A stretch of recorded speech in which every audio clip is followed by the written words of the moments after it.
تحصیل سرائے نورنگ مسلم باغ کے مقام پر جاری جشن رضا مروت کرکٹ ٹورنامنٹ تقسیم انعامات کا سلسلہ اختتام پذیر ہو گیا۔ مزید دیکھتے ہیں شریف اللہ کی اس رپورٹ میں۔ لکی مروت تحصیل سرائے نورنگ مسلم باغ کے مقام پر جاری جشن رضا مروت کرکٹ ٹورنامنٹ تقسیم انعامات کے ساتھ اختتام پذیر ہو گیا، جس کے مہمان خصوصی علاقہ مروت کے سماجی شخصیت رضا مروت تھے، جبکہ اس موقع پر S H O Zaheer Khan, RCC کے صدر نواب علی خان سمیت مشران علاقہ بھی موجود تھے۔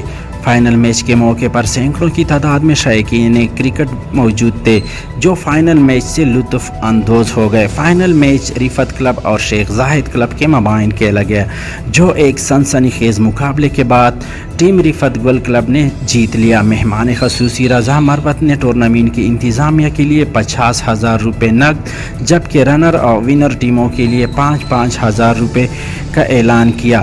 ٹورنامنٹ انتظامیہ عمران خان جبوخیل، رفت اللہ اور سہیل اقرار نے مہمان خصوصی رضا مروت سمیت دیگر تمام آنے والے مہمانوں کا شکریہ ادا کیا۔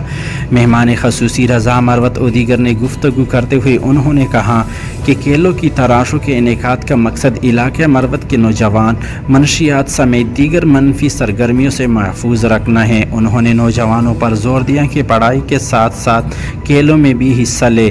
کیمرہ مین